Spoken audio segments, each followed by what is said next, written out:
Last week, we found out what would happen if we made everybody in the NBA 7'7", and a little spoiler alert, if you missed that video, pretty much not much changed at all. But in today's video, we're going to be finding out what would happen if everybody in the NBA was 5'4". Now, TD Barrett did do this back in NBA 2K17, so huge shout out to him. But we had to do the opposite of what we did before. Instead of 7'7", making everybody the shortest height in NBA 2K20 of 5'4". As you can see right now, we have everybody in the NBA as 5'4". With everybody being 5'4", things are going to be a little bit different than a normal season. So before we get into the simulation with everybody at 5'4", we're actually going to go ahead and simulate a regular season. That way we can compare the differences when players are normal height versus when they are 5'4".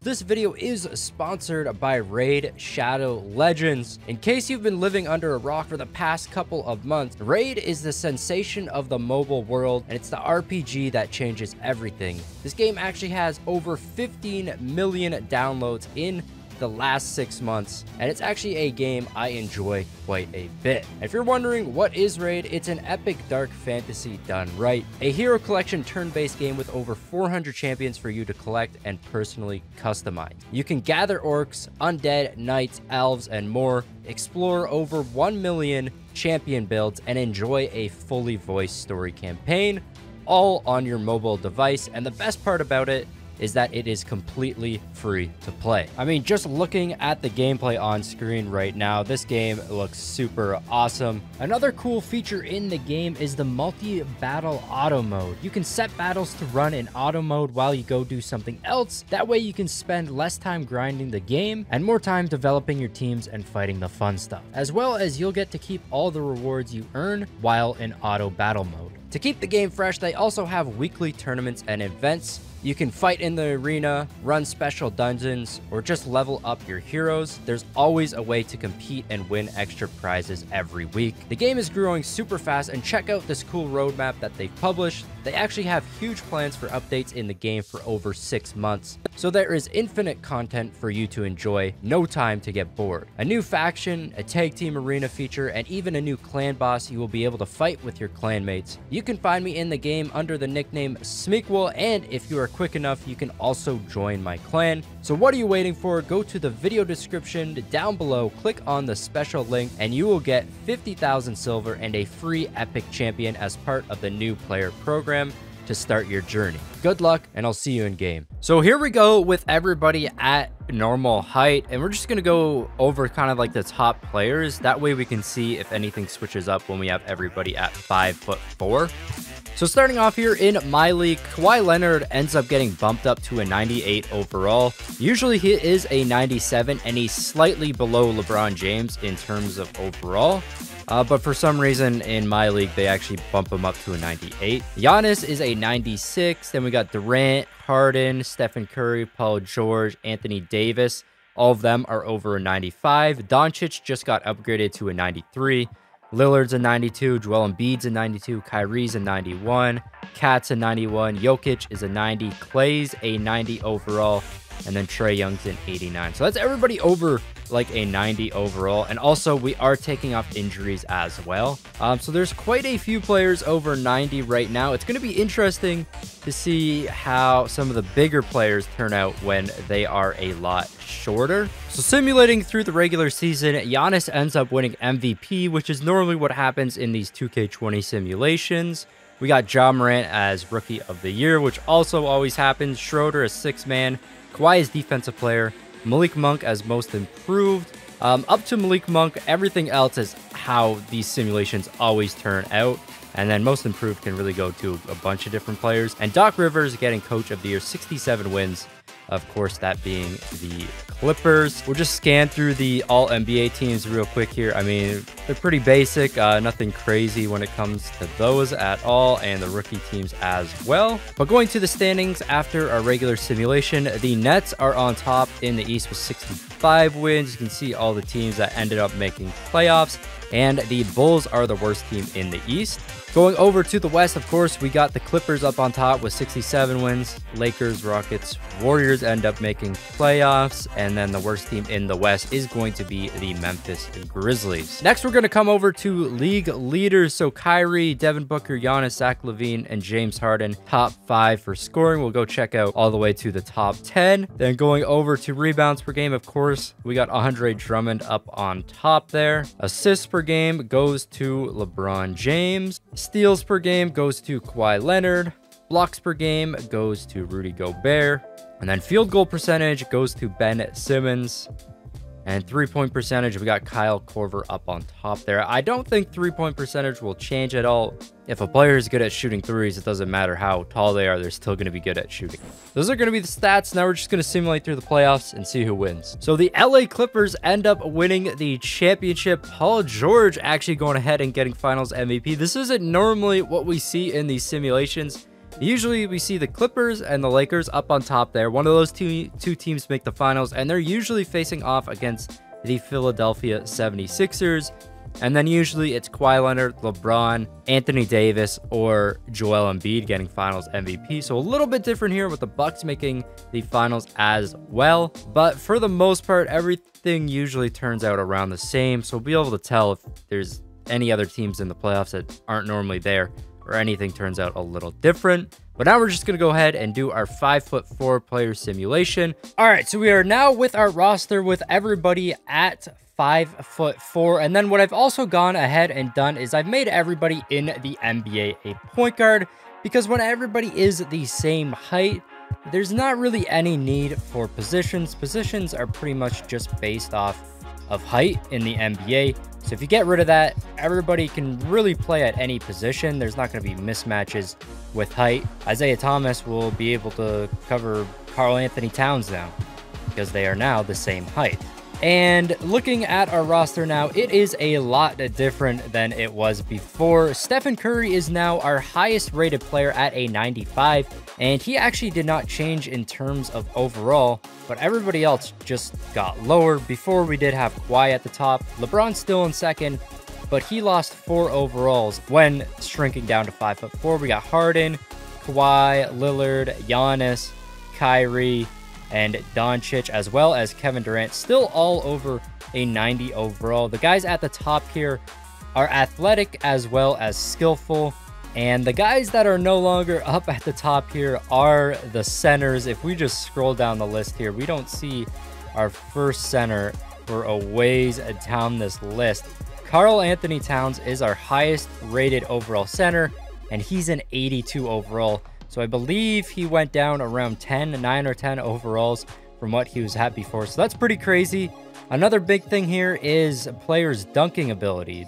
Players are no longer going to be able to dunk. At 5'4", you need a 54-inch vertical in order to dunk. And that also depends on what your reach is.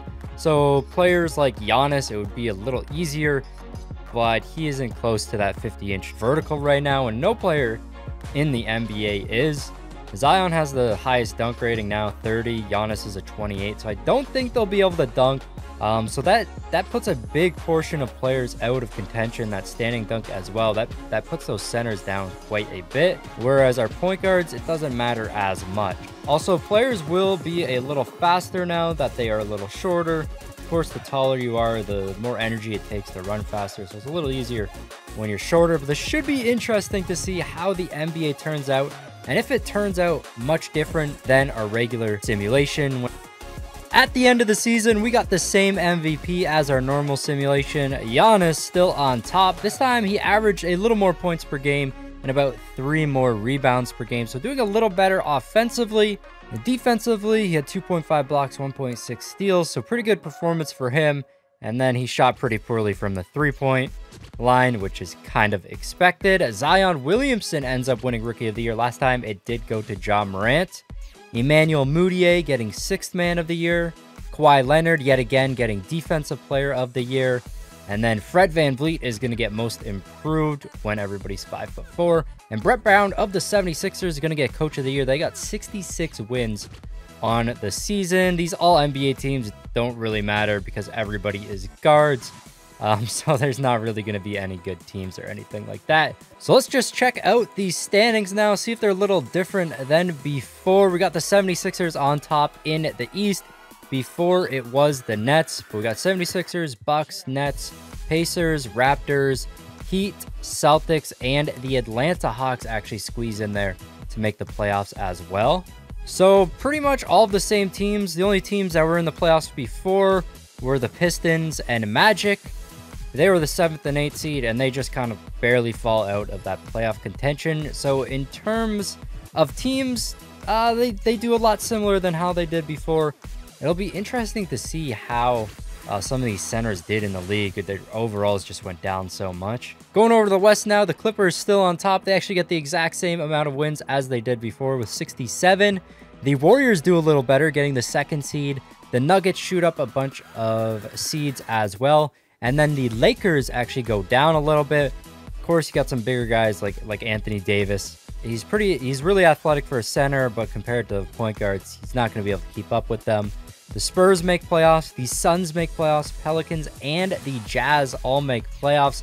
The Houston Rockets do not make it in, which is very surprising because they got Harden and Westbrook. I thought they would have done very well in this NBA system. As you can see, they did not even end up making playoffs. Trailblazers don't do good either, and the Thunder, actually the Thunder and Trailblazers, the two worst teams right there. I thought that the Trailblazers would have done good as well, being a team that is led by 2 guards. So kind of interesting how everything turned out there. Let's go over to season stats now, though. Giannis is going to be our scoring leader this season, 30.5 points per game. Then we got Curry, D'Angelo Russell, Zach LaVine, Devin Booker, Trae Young, LeBron, James Harden, Donovan Mitchell, Lillard. So a lot of guards at the top here, a lot of guards, or we got some forwards that could play point guard if they wanted to in LeBron and Giannis up at the top right there. Rebounds per game is still going to go to Andre Drummond, surprisingly. He's not going to be nearly as good as rebounding when he's this tall because everybody's the same height as him. But then again, at center, he is best one in the league now at pulling boards. So he does just have that skill set of being able to grab boards. And we got Kevin Love. Giannis is up there. Doncic, Russell Westbrook, Jokic, Vucevic, Karl-Anthony Towns, Anthony Davis, and Lauri Markkanen. So still a lot of big men at the top. Maybe it's just because they're used to pulling boards. A lot of them probably still played that same position, probably still in the post there, trying to use their skill set to the best of their advantage, even though they lost their height. But we do have some other players still making it up there that normally wouldn't be this high. Going over to assists per game, I mean, this is going to be pretty similar to how it would be in real life. Being good at passing, it doesn't matter how tall you are. If you're good at passing, you're good at passing. Steals per game, DeLon Wright up on top there, and then blocks per game. We got Giannis with the most blocks per game, Anthony Davis, Porzingis, Miles Turner, Marvin Bagley, Andre Drummond, Joel Embiid. I mean, this didn't change too much either. A lot of big men still up there because, I mean, they still have that skill set of positioning to be able to block. Best field goal percentage goes to Ben Simmons. D Rose up there as well. Usually it's just a bunch of centers, but now we got a lot of smaller players getting the best field goal percentage. 3-point percentage goes to Klay Thompson. Of course, is going to be the same. Doesn't matter how tall you are. If you're good at shooting, you're good at shooting. So pretty interesting right there. Let's see if there's any upsets in the playoffs. Comment down below on who you think is going to win. I think the Warriors have a very good chance at actually winning this, just because of all the skillful players they do have. But let's simulate through these playoffs and find out what happened. So checking out the top players, we still got Curry on top, LeBron James, Harden, Kawhi, Giannis, Doncic, Kyrie, Lillard all up there. And then this is everybody over a 90 overall. And in the NBA Finals, we got the Clippers facing off against the Bucks. Literally the exact same thing that happened when we did our normal simulation. The only difference is the rest of the playoffs played out a lot differently. We had the Nuggets in the Western Conference Finals. Spurs did well. The Pelicans did well. Lakers did not show up in the playoffs at all. And then in the East, it's kind of similar. Philly, Toronto, Milwaukee, all doing very good. And then Miami with the upset over Brooklyn in the first round. So in terms of teams, I mean, the teams that are at the top right now, their best players are athletic and very skillful. So I guess it wouldn't matter too much what everybody's height was. They're still going to be great players. Let's find out who's going to win this NBA championship. The Clippers with a 3-0 lead. And in game number 4, the Clippers up by 8. And they're going to get the 4-0 sweep here in the NBA Finals. We finally get to see some gameplay as well. Lou Williams getting inside nice and easy there. And it's going to be kind of interesting to see which players are playing at which position, because they can pretty much play anywhere now. It's crazy that this season pretty much ended up the same, with players all being 5'4". And here's Bledsoe with the steal. It's weird watching everybody. Bledsoe, Wesley Matthews is going to hit that shot. And the Clippers, one of the best defensive teams in the NBA right now, if not the best, if we're just looking at players individually. So it makes sense how they could win. I mean, it's going to be even easier for them to defend at everybody now that everybody is the same height. Let's see what Giannis can do. He pops the 3 right there, and Giannis hitting the 3-pointer. The lead is down to 4. The Bucks might actually make a comeback here. If they didn't get that offensive 3 seconds, they would have been even closer. Kawhi hitting that shot. Here's Chris Middleton with the ball. Eric Bledsoe popping the 3. That is no good. Wesley Matthews, huge board. I wanted to see Giannis pop another 3. Chris Middleton, though, is not going to hit that one. And the Clippers with the 4-0 sweep in the NBA Finals. They are your best team when everybody in the NBA is 5'4". Look at this celebration. And we got Kawhi Leonard as Finals MVP. That is going to be it for this video, though, guys. If you did enjoy it, of course, smash that like button and subscribe to the channel if you're new. This has been your boy Smequle, and I'll see you next time. Peace. I got problems on problems on problems on problems on problems on problems I solve them. I run through the money, the pressure be calling. Left on my blessings, I feel like I'm falling. The birdie is back, tell me I'm garbage. I'm going through something, that's why I ain't calling. Phone and progression, it's all that I wanted. The phone in affection, I summon and dub it. Cause I got problems on problems on problems on problems on problems on problems I solve them. I run through the